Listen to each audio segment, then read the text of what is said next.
नमस्कार। आज बात करेंगे खीमसर के उस किले की जहां हाल ही में हुए एक उपचुनाव ने, आप समझिए, राजस्थान की पूरी सियासत में भूचाल ला दिया। देखिए, ये लड़ाई सिर्फ वोटों की नहीं थी, ये तो प्रतिष्ठा की थी, साख की थी। तो चलिए इस सियासी रण की गहराइयों में उतरते हैं। तो सवाल सबसे बड़ा यही है कि क्या हनुमान का वो किला जिसे अब तक अभेद्य माना जा रहा था वो सच में ढह गया है।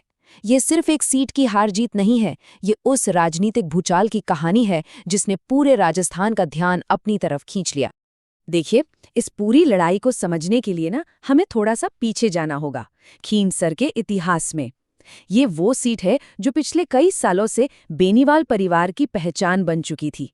एक ऐसा गढ़ जहां उनका एक छत्र राज चलता था।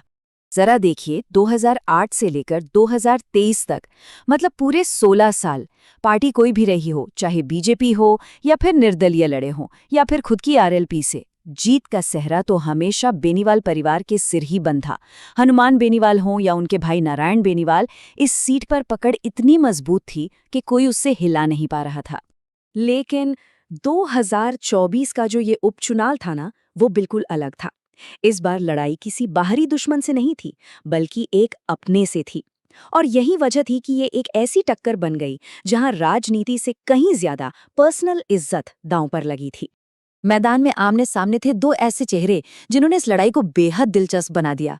एक तरफ थी हनुमान बेनीवाल की पत्नी कनिका बेनीवाल, जिनके सामने अपने परिवार की विरासत और उस किले को बचाने की चुनौती थी। और दूसरी तरफ बीजेपी से रेवंत राम डांगा, जो कभी हनुमान बेनीवाल के सबसे भरोसेमंद साथियों में से एक गिने जाते थे। हनुमान बेनीवाल का ये एक बयान ही इस लड़ाई की पूरी तस्वीर साफ कर देता है। मतलब एकदम साफ था कि ये चुनाव सिर्फ एक सीट जीतने हारने का नहीं रहा, बल्कि विश्वासघात और सम्मान का सवाल बन चुका था। तो तमाम दावों, वादों और उम्मीदों के बीच जब नतीजों का दिन आया, तो उसने सच में सबको चौंका दिया। जो किला 16 साल से खड़ा था, बेनीवाल परिवार का वो किला, आखिर ढह गया। और ये कोई कांटे की टक्कर भी नहीं थी। बीजेपी के रेवंत राम डांगा ने सीधे सीधे 13,870 वोटों के एक बड़े अंतर से जीत हासिल की, और इसी बड़े अंतर ने इस नतीजे को और भी ज्यादा चौंकाने वाला बना दिया। ये आंकड़े ये खुद ही पूरी कहानी बता रहे हैं। रेवंत राम डांगा को 1,08,000 से ज्यादा वोट मिले, वहीं कनिका बेनीवाल 94,532 वोटों पर ही सिमट गईं। और कांग्रेस, खैर कांग्रेस तो इस मुकाबले में कहीं दूर दूर तक नहीं थी। तो अब आते हैं सबसे बड़े सवाल पर कि भाई आखिर ऐसा हुआ क्यों? वो क्या वजह थी जिनके चलते बेनीवाल परिवार को अपने ही अभेद्य माने जाने वाले किले में इतनी बड़ी हार का मुंह देखना पड़ा? देखिए, इस हार के पीछे कोई एक वजह नहीं है, बल्कि कई कारण एक साथ आए। सबसे पहला और शायद सबसे बड़ा, एक पुराना सहयोगी ही दुश्मन बनकर सामने खड़ा हो गया।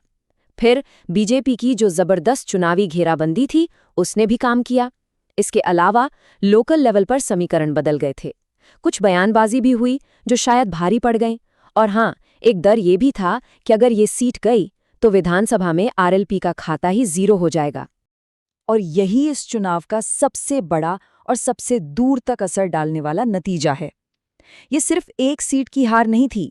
इस एक हार के साथ हनुमान बेनीवाल की पार्टी आरएलपी राजस्थान विधानसभा से पूरी तरह साफ हो गई, मतलब जीरो। इस ऐतिहासिक जीत ने ना अब एक नया सवाल खड़ा कर दिया है। सवाल ये कि क्या खीमसर को अपना नया सियासी किंग मिल गया है? क्या रेवंत राम डांगा अब इस नई विरासत को आगे संभाल पाएंगे?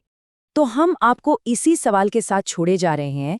क्या 2028 में बेनीवाल परिवार फिर से वापसी करेगा, या फिर खीमसर में वाकई एक नए राजनीतिक युग की शुरुआत हो चुकी है? एक बात तो पक्की है, खीमसर की सियासत अब और भी ज्यादा दिलचस्प हो गई है।